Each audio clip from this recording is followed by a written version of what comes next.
Hello, I am Tato Cat and welcome to my channel. Today we are playing The Letter. Previously, Luke had a play date with Kylie, which went really great, awesome. She colored stuff and we were cleaning up the mess.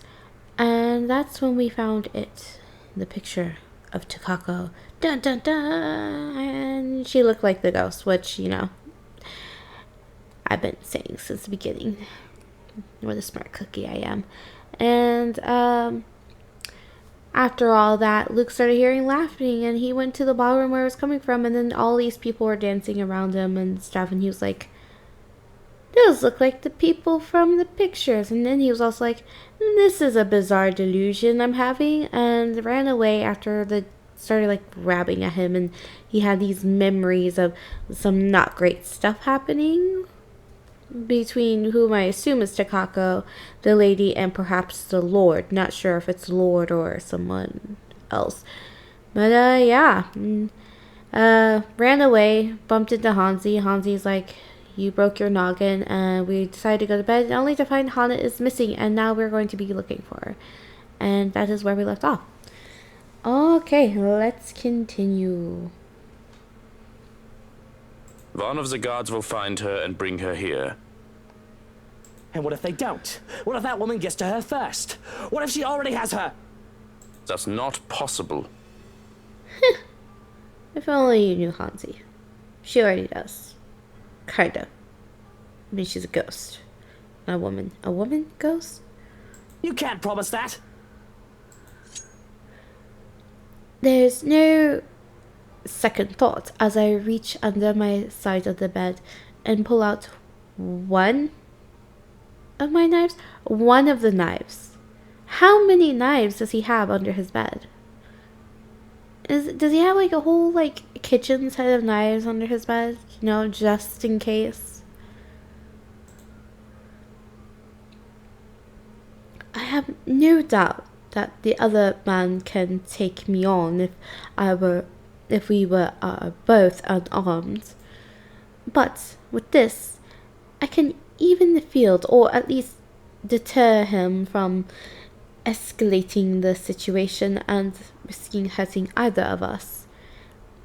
I'm pretty sure even with a knife, Hansi can take you, Luke.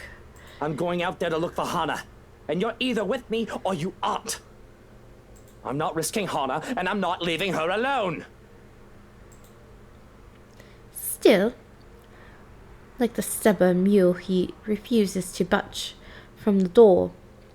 There's a withering look on him that I try to match. This is a look, just the look that he usually has on his face. Okay. One that somehow I am losing fast to, even with him not saying a word yet. Can you see yourself in the mirror right now? You are in no proper state to go looking for anyone. If it will make you happy, I will do the looking. But please, and don't make me repeat this, stay where it's safe, where security can find you. We already have one person to be worried about. Please don't add another one to it. Look at you and all your logic. Perhaps it is his tone. In spite of his general disdain for virtually everything that has to do with me, I'd like to think that over the years he has grown to care for Hana, at least. Much as I loathe to admit this, I trust him with her safety over any servant in the house. So, an acquiesce. You have 2 hours, Shirokin. I don't think it'll take that long to find one missing woman in this house. 2 hours. Any more than that, and I'm going out there. Of course. Despite his words, he lingers. If I didn't know any better, I'd say he wants to make sure I get in that damn bed and sleep before he turns away from me. What am I, a child? Watching me and treating me like one. Well, if we didn't act like a child, Luke, then maybe he wouldn't treat us like a child. There's a reason why we will never get along. Well, what are you waiting for? And the knife? Just give it to him. Apparently there's more than one under there. The knife stays. But you have more. It doesn't matter. I guess if I give him the knife, then he also has a weapon. And then Luke is really screwed. Very well. Only then does he seem to get the hint. With a nod to the journal entry. Or is that just because I reopened the game, which is super fun that it likes to do? Just anytime, almost every time. For a while it wasn't doing it, and then it started doing it again. And I don't know why. When I open it, it tells me there's a new journal entry when there isn't a new journal entry.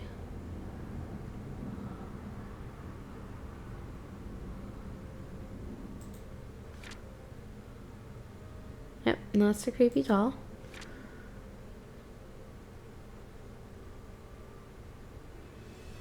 Oh. Bumping into Luke after his flight from the ballroom, Johannes quickly ushers the paranoid man to his room. While the house's security looked over the trespasser,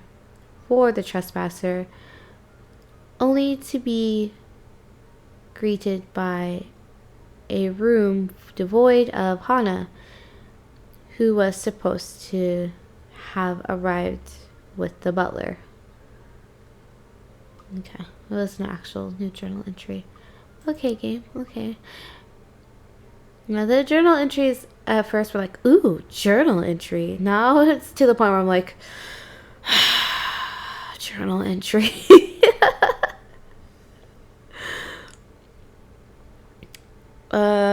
With a nod, he leaves, locks, and closes the door behind him.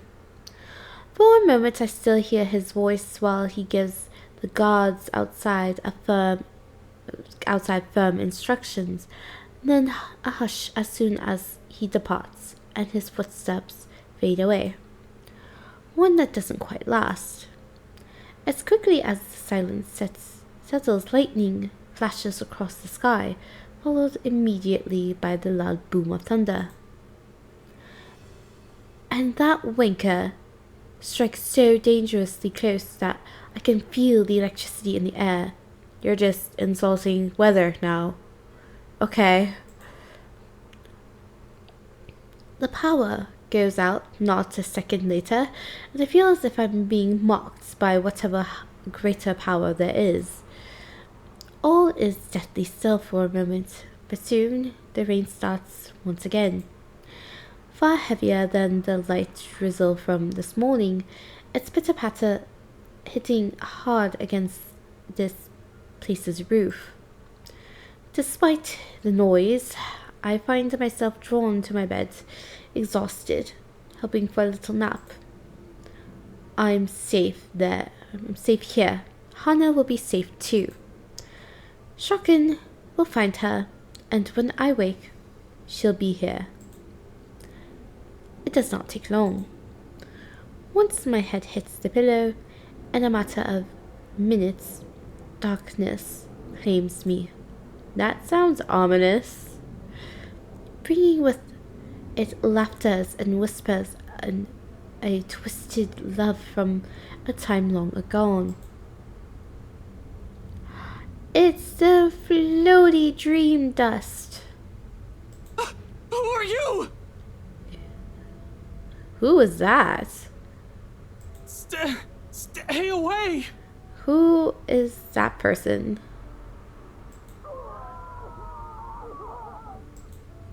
Sweet dreams, my love. It'll be over soon. Oh, wonderful.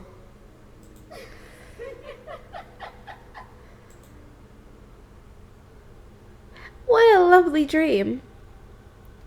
And whose voice was that? Yet, in spite of the unfamiliar voices and unwanted touches from shadows lurking in the dark, Rousing is slow, arduous process. Difficult, every limb heavy with lead, no matter my aversion for the words they murmur and my ears, or the sight of her horrid smile from afar. My body refuses to yield. I am at their mercy. Beyond fathomable reason, my consciousness refuses the pull of the waking word. World, even, there's a isle there, choosing to linger in the pits of dream, gradually drawing me deeper into unknown depths. Somehow, even if it might mean I may never open my eyes, I allow them. You do not belong there, my prince. Not that I mind getting a few extra hours. How practical. Of course, the bed's more than comfortable as it is after an exhausting day yesterday. Babysitting highly, the stress of finding intruder in my own home, not to mention those bloody eyeballs they left. I think I deserve a little break every once in a while, especially after going through all that in a single day. I can only be on the receiving end of so many unacceptable things, well, within the span of a few hours, you know? As gracious as a host and person I am, you're a gracious person. Okay. My patience has its limits too. Although there's still that problem with Hannah. I haven't forgotten that, of course. But that's why I hired Trucken. He's competent enough. He won't even last a day in my services if he's any lesser than those half-wits who think they can deceive me with sweet words. He's more than capable of working on his own without guidance. Let the butler take care of that little problem with Hannah while Hannah. I was gonna say, it seems like your missing pregnant wife seems like more than just a little problem. You do not need her. You're not my boss. I am here. So, We are here. we who?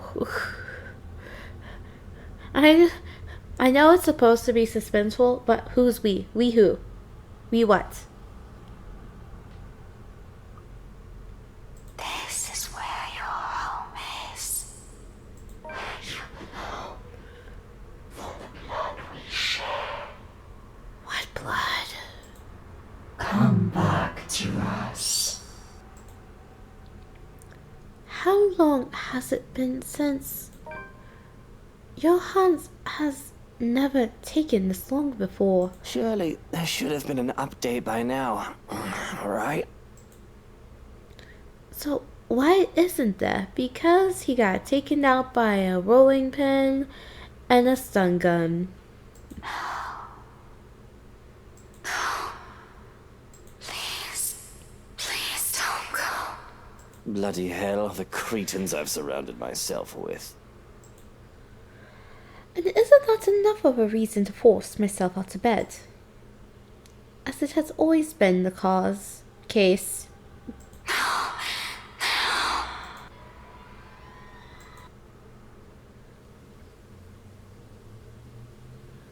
My eyes open, expecting the warm rays of sunshine filtering through the curtains, only to be greeted by a blinding flash of light and a loud boom of thunder.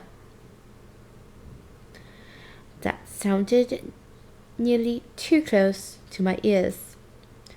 Strong gusts of wind, while occasionally bursts will occasionally burst and from the open balcony door, bringing in drizzles of cold rain into the room. We left the balcony door open. Oh, that's going to be a mess later.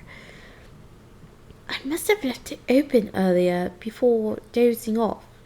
The carpet and the floor closest to it is already drenched. Hannah's going to be cross when she sees this. Not that it's an immediate problem with anything, it's this power outage we should be minding first. With the intruder still at large, steering through this darkness might be far more fatal than multiple stab wounds or gunshot to the chest. Wait.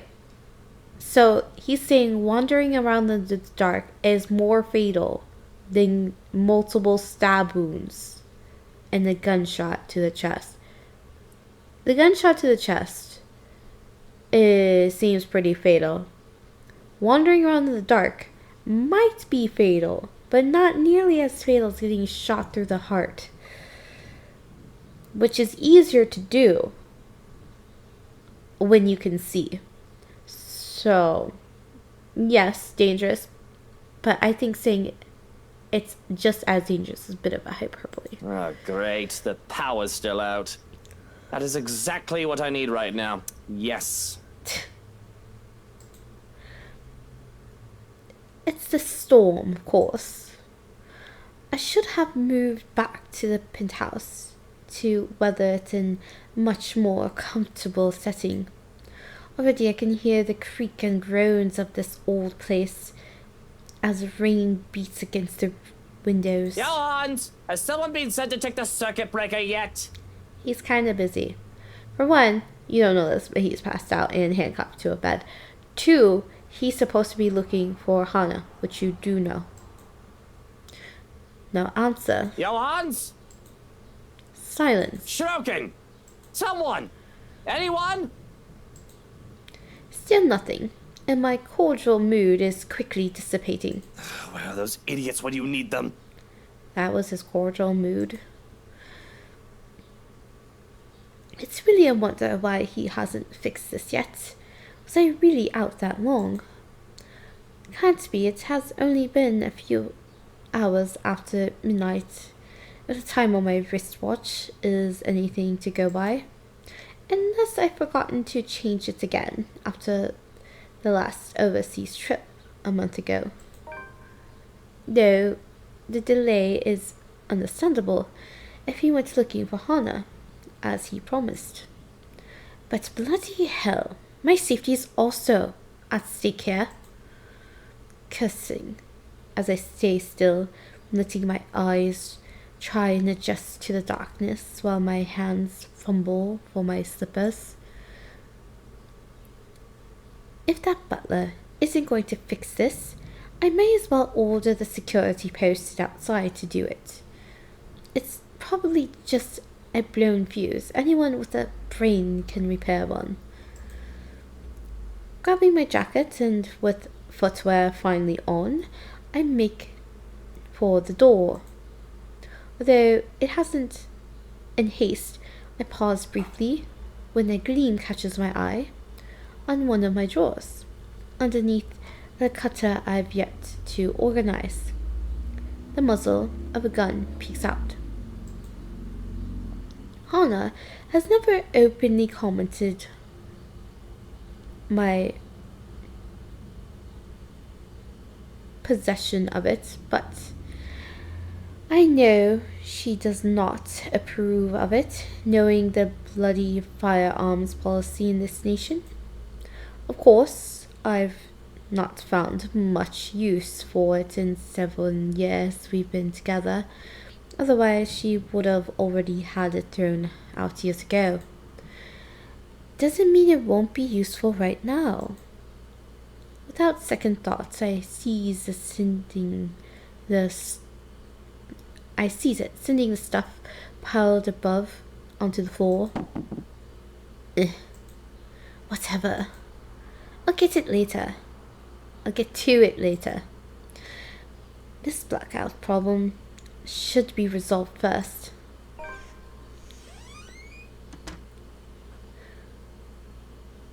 Right next to my missing security detail, as it turns out. Where the fuck did everyone go? Yeah, where did everybody go? There were two, weren't there? Shotgun had two blokes posted to stand guard for the night. I might be panicking for a bit earlier, but I'm quite sure I haven't gotten delusional yet. What? Did both of them decide to take a break because they think the master's already sound asleep and won't be looking for them? Damn nitwits. I know assassination happens very rarely these days, and even less in a peaceful city like Luxborn. But bollocks. There's been a woman going in and out of this place uninvited who may or may not want to put a knife in my back. Yes, I see why they would work really hard to prevent that from happening. And another peasant managed to break... My goodness, another peasant managed to break into this house just the other day.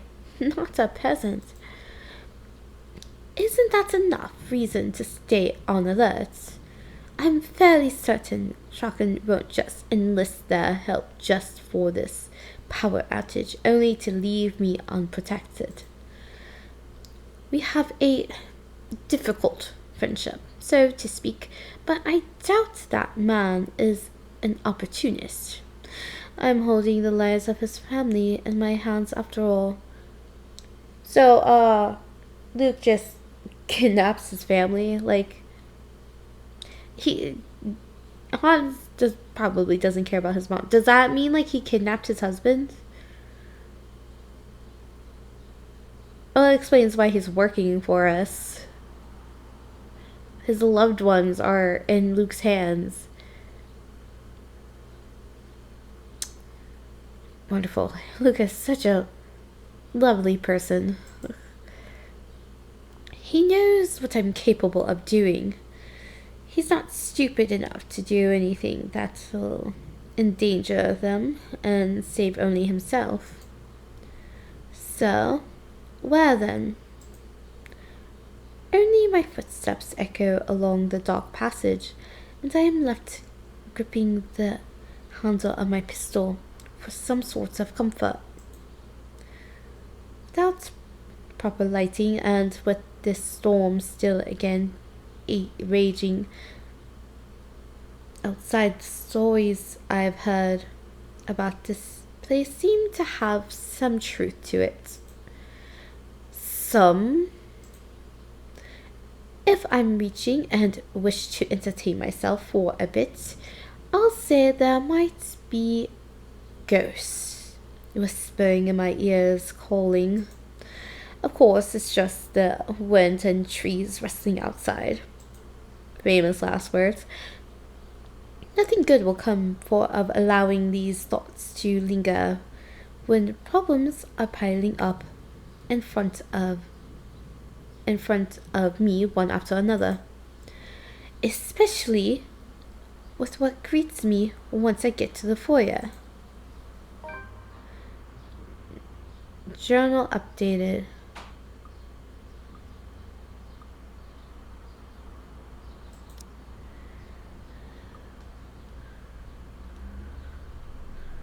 Okay.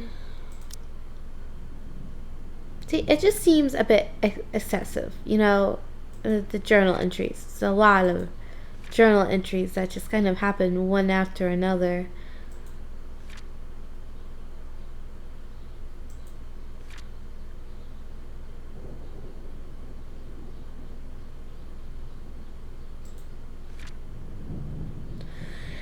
Here it be.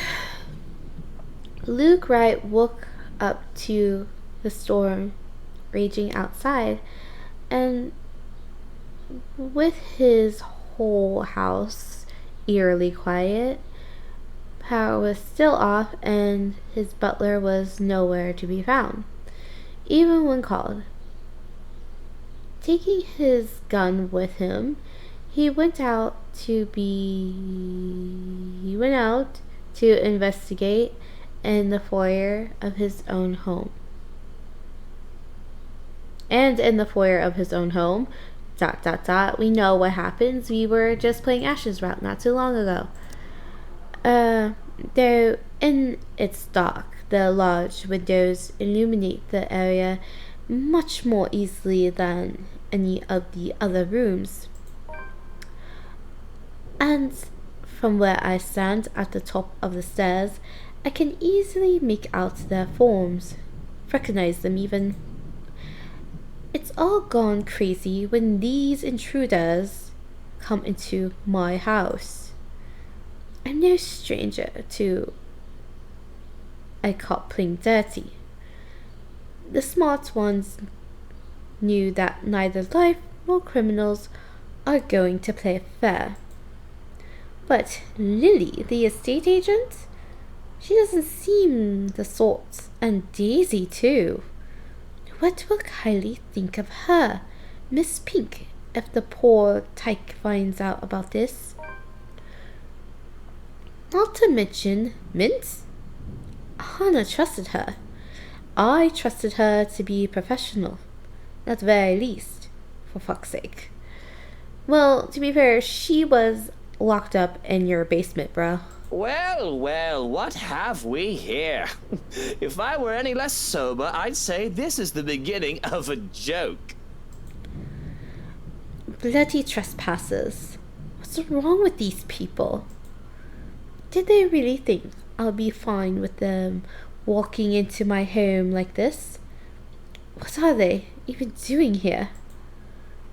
If I didn't know any better, they might also be behind Hannah's disappearance. That's right, my love.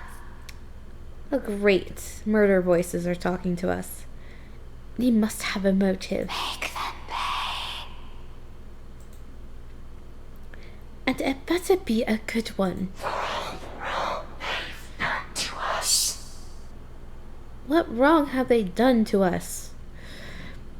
Or a bullet to the head is the least all of them will deserve. I don't make a habit of harming women, of course, but this is just crossing the line. Let's see. A high school teacher, a real estate agent, and an interior designer walk into a mansion. Thunder crackles once again, cutting me off. How dare Thunder cut me off? Does it not know who I am? Respect my authority. No. No, he really does remind me of Cartman a little bit. If Cartman was British and older, I could see it. This time, I know I keep saying it, but I just can't help but see it. And he's just mean to the redhead. Yeah. This time, it hits close enough that it nearly feels as if the windows and the ground itself are rumbling. All is deathly still for a moment. I don't let it stop me, however, as I slowly make my way towards them. Taking one careful step at a time, really relishing the expression of fear in their eyes. I suppose there's something ominous in the setting, with the heavy rain outside and the lack of light here. I kinda like it, to be honest. Adds something to the atmosphere. I suppose I must look like the villain now. But short of me getting close to them, a noise to my left distracts me briefly. Halting my movement, curiosity takes over every murmur in my head. And it's a good thing, perhaps, that I did, because As soon as I look up, I see him. The detective from a few days ago. The one Lee mentioned. Well, we'll see how Luke sees it from his perspective. I mean, we know what happens. Because played through it already. I guess now we just get a different perspective. And in the next episode, I am Tina Cat. If you haven't already, like, comment, subscribe. Have a wonderful morning, evening, afternoon.